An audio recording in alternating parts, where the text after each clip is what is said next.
everyone, welcome to a Picture This Project podcast, and I'm Mark. And I'm Paul. And this week we want to talk to you about the value of pictures. Yes, we have a lot of things happening in the world at the moment. Yes, Yeah. So we have this whole AI thing, which we're all aware of. And what we want to talk about is, first of all, just to take you on a bit of a history ride here, because that's what we like to do. Yep. So let's start from somewhere around the beginning and work our way forward. But within this, what we're talking about is that even now, images, I think we believe, and many others, are becoming even more valuable. So we've got AI, it makes an image for us like that, boom. Yep. And it actually means that real photos become more precious, more valuable. Precious, yeah. So let's start. We're going to start with that French dude. Yes, Daguerre. Daguerre. Yes, I can't say his name very well. I'm not French. You're from America. America. So yes, we had Daguerre. 1880. 39, Yeah, 38. he started 39, 38. And he brought in the very first photographs. Yep, and then it caused... back in your neck of the woods, somebody followed shortly after that. Oh yes, so Mr. Henry Fox Talbot came hot on the heels of those dastardly French who pipped us to the post to claim the spot of being the first photos ever created. But it created an instant stir. It created, people were quite amazed at this chemistry, because in those days it was really chemistry based, and how this chemistry left you this indelible moment, this image of the photograph was there. Yeah, a faithful representation of life is what they figured. It was not like a painting, because there was no brush strokes of the artist. It was the thing that you shot.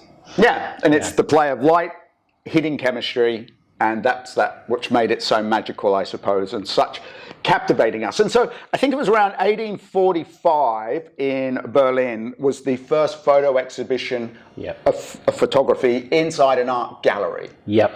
So quickly we could see that everybody was seeing the value, the interest in the public, how we were looking at these images, how they were sort of being observed and viewed by the population. Yeah, before that, they saw them as not art, especially the painters. They weren't art, because, but they started in that realm becoming a little more artistic too, which is kind of an interesting thing in and of itself. Not on topic today, but we might talk about that some other time. Well, that leads in, before we go, I love rabbit holes. Me too. It's my thing. Is where pictorialism was one of the areas we sort of equate with being some of the early forms of the people experimenting with this new tool, because it was a camera, it's a tool. And just so to be clear here, AI is a tool. It's not our overseeing master and controller of us yet. Yeah. But it's a tool, and we'll talk a bit more about that. But pictorialism was around 1880 to 1890. Everyone went, I can get kind of creative here. I can get a bit funky with this, and they did. And so that's another era. But so where we went to is this, the value of imagery and how it came in society. And so the next thing I'm going to leap us forward is to around 1880 and the halftone. Yep. So give us some feedback on what that meant, particularly in terms of information and news. Before that, putting photographs in books was really hard and very expensive. They had something called a Woodbury type that they used for botanical books and things that needed very good representations of things, but they would have to press it out, and they can only do one at a time, and it was slow and really expensive. Halftone came along with its screens of little dots, and all of a sudden they could make pictures for really cheap. And basically they found out that if they used images, people didn't need to read anymore. A lot of people couldn't read either. A lot of people couldn't read. Literacy rates were not as high as perhaps they are today. Yeah, definitely. So it engaged a wider audience, didn't it? So they could sell more papers, which was great for them. And I think there was that old adage, seeing is believing. Yeah, seeing is believing. So there was it's interesting because, again, when we go full circle is the early photos, there was a sort of element of trust Yeah. in the image, in the photography itself. So That's- if you can see it, it's real. the Where whole Kane i- ain't there no more. The whole idea of photographic evidence. Yeah. Right? It was the thing, the standard. If it was a photograph, it was real because you couldn't fake a photograph well. No. Yeah. And so around 1910, we noticed that the photography was sort of now embedding itself into the daily newspapers, into Yep. how we reported information. I love the idea of how it just created this, it bridged the gap for the viewer to the event. So if you were just reading it, you're visualizing it in your head. There's a war over here in Crimea, whatever, and there's this going on over there. You had to visualize it. You read the facts. The reason us humans, we're drawn to the visual image, suddenly it made that gap much smaller. And I love that idea of the image of the Hindenburg Yes. disaster. Well, don't love the disaster, but the image is great. I love the history of it, but not people there. Right, so it was suddenly, if you described it as one thing, but they had these incredible images, didn't they, that Yep. suddenly were on the newspapers, splashed around, and it's just, it was there. You're taken to that disaster, to that moment. Yeah, and you know, the fire and the people jumping and things out of that image, and you take a look at it and you can imagine yourself there, where if you just read the words, yeah, I don't know if it does even close to a tenth of what that image does for that story. And so what we see is this increasing value and importance to the visual image, but in particular for us, the photographic image. Yeah. We could see that really. So there was the great quote from Mr. Brisbane from, he ran one of the newspapers, San Francisco. Yeah. editorial, whatever. And he has the famous quote as, "A picture tells 1,000 words," which most people have heard this expression. You probably heard that, yeah. But you hear it because it holds validity. Yeah, it does. There is a truth there. There is a truth into that picture, and we know that as humans, we have that value to it. Yep. And so I think, we saw that, and that was in the early 1920s, 30s. We went through sort of this mass increase of magazines. Yep. We started seeing magazines pop up everywhere. I think, was it Newsweek that came out in the 1930s, or am I thinking of one of the other ones? Could be Newsweek, Time and Newsweek and what was the other one? Yeah, there's another one. But that was around the 30s, and so photography started being much more sort of embedded into Life magazine. Life magazine. Life magazine, which was a game changer. Like, it was just a magazine full of big pictures inside it. So they had all these famous front covers, but then you open it up inside, there's a small amount of words, there's a big image. They became quickly aware that this draws in us. It draws in an audience. It brings us into this, into the narrative, into the story, whatever's being discussed. And it's spread out through society, whether it be Vogue or Newsweek or Time or your favorite, Mark, National Geographic. National Geo. It's spread out into all this different genre of storytelling. So we often talk about how it also seemed to democratize the news imagery. And I like this concept because this comes back to the literacy element. Yeah. Information is power. Okay, it's a powerful tool. We know that. We can go back to the printing press, to the Catholic Church saying everything in Latin where no one knew what they were talking about. Yeah. There's a power in having that information. And if you are illiterate, you didn't have access to the daily news and things, but you can tell what a picture is. If that's a body lying there in a war zone, you kind of know what it is. You don't need to be literate for it. So I like that idea that it began to democratize how information was discerned and how it was shared, received, and understood. Yeah, that the ability not to have to translate a paper to an audience. You can tell the audience directly through pictures, even if they cannot read. That was a big thing. Big thing.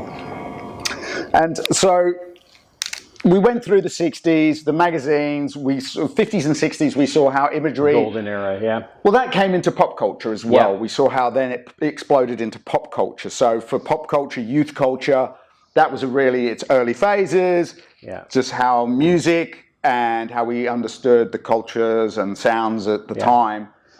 The images were pivotal. Came across, surfing magazines came out that time. The Rolling Stone magazine. Annie Leibovitz, and John Lennon cover, and all these things. Yeah. It just branched out into all genres of storytelling, and it became the main narrative drive in society. I think for the 50s, 60s, and early 70s at least. Look, the magazines and it was huge. It was a huge time. And that was a time you and I probably were growing up in some of the, very little, but still that era. And I was young.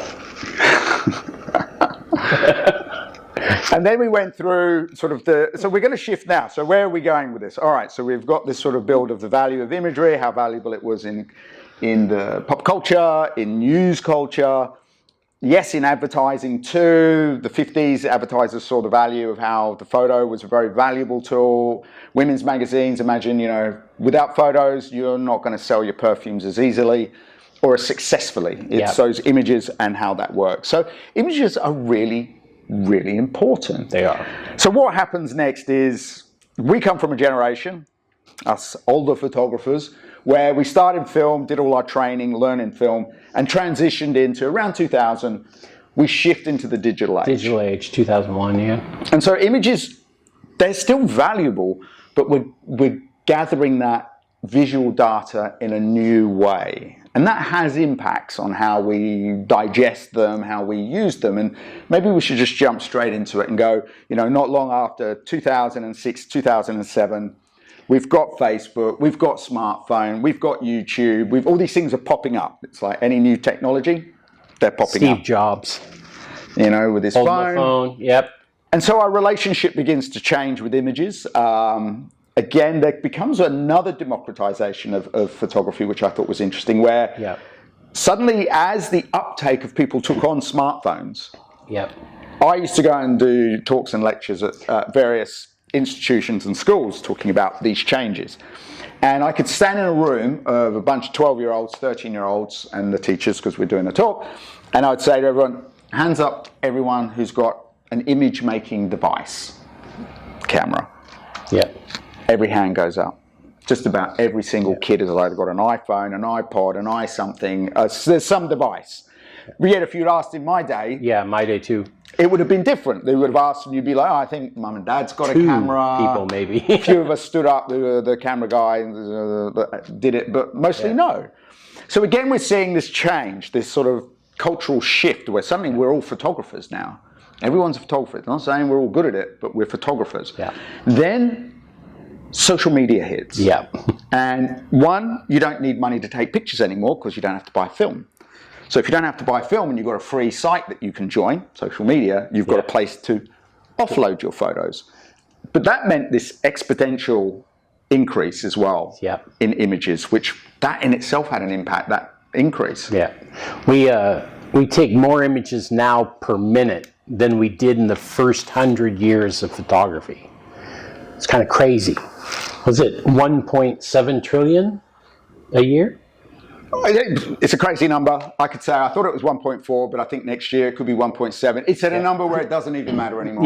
We can't think of a number that big. it's kind of like cuckoo. And so we have reached a point where also this saturation of images. So what do we do with 1.47? I'll ask students how many pictures they've got on their phone, and they're telling me like 20, 30,000 images just sat on their phone. Like I'm like, wow, okay, I'm not going to look at that many, but this is this thing. So, but what has the impact been on our photography and this our attention deficit we talk about now? So when you're on your phone, we notice people So people scroll now. We don't really spend much time looking at an image like we may have done in the past, where we would take time, we'd be looking at that Hindenburg photo for, you'd be looking at it for ages. Now we just scroll. And there's that desensitized element Yeah. And it's fast, right? It's impact over substance. Colorful, bright, quick view photographs are probably more common now than they were in the past. In the past, you had to think about what you're seeing. Now it's just, oh, that's pretty, and off I go to the next one. So It's perfect. Yeah. You know, by the way, every one of your phones, they all have inbuilt AI, and that's why when you take a photo, it always looks like, oh, that's quite nice. Well, AI's fixed it up for you in there, which is great. It's a tool, it's technology. This is terrific, not to say, but that's what's happening. So now we're shifting. We're going into the new era, AI. AI, you can prompt, you'll get a photo. The one I'm going to give an example of, which I'll come to in a minute, but it's a tool, so it's great for some businesses and that, and it can do many things. But it's some things it can't do. Yeah. It can't do some of what makes the real photo, the narratives where it's genuine and authentic. There's some things it can't do, and I want to talk about my favorite example. Yes. So the National Geographic photographer, and I should have done my homework because I know his name and I don't right now, so I don't care. Well, you might pop it up there. I'll pop it up there. Thanks. With the photo. With the photo. So this photo, I remember, it came out a while ago, but it was one of the things I was, as a kid, totally captivated with National Geographic. Probably people were earlier with it, Life magazine. Some of the captivation was, so that photo you're seeing now, AI could do that. Prompt it. Oh, give me a fox and water and a glacier, and it'll give it to you. It'll do it completely the same. But that's not the magic. That's not the magic. Yeah. The magic for me, some dude had to be there to get that photo. That was the magic. Even as a kid looking at pictures in Africa, I mean, yeah, it's a lion, I see that, but somebody was there. The human connection. It's that human connection that someone had to do that made the value of the photo. And this comes back to why they're going to become more valuable to us. They are more valuable, yeah. The one AI gives you goes, yeah, this doesn't hold any value. Whereas someone goes, yeah, I got to the Himalayas in my underwear and took some photos at the top. You'd be like, full credit for that, credit dude. for that, mate. Yeah, so You that's come back the value. with all your digits? It's all right. Is it still there? Whoa. You know, so but that's where the value comes from. Yeah. The idea that somebody's actually done it matters to me. Yes. You know, there's a level of use of AI that, sure, have a mask, have it do the editing stuff, but don't have it take me away from going and doing it. Does that make sense? I want to go shoot the photo. I don't want to itch to shoot it for me. And I want to look at people's photos who have done that. That's like with the fox or the wolf, whatever. It's the person who went to do that. Just fascinates me how the time and the effort and the energy that took, not the energy of a data center somewhere and mixed ones. That energy's that's over there, but the energy, the human story. Yeah. And I liked Rick Rubin, the music producer, who did talk about that what he loves about music is it's the artist's perspective that's so interesting. Yeah. It's the person who told the story, the narrative that's so interesting. It's not just the final result of the image. So the narrative being told by a person matters. Yeah. It's important for people to tell stories that are real. And when we start using AI to do everything, then our story is not real anymore, and it's not diluted, and it's not us. And that loses all the magic of the thing in the first place. So what we're going to sort of kind of just do this as a bit of a wrap now, but what we wanted to do is we wanted to introduce one of the reasons that the Picture This project even exists is because you're looking at a couple of guys who've spent their whole career in life doing photography, talking about photography, sharing the photography, hopefully sharing some of what we feel is the magical aspects of this very thing.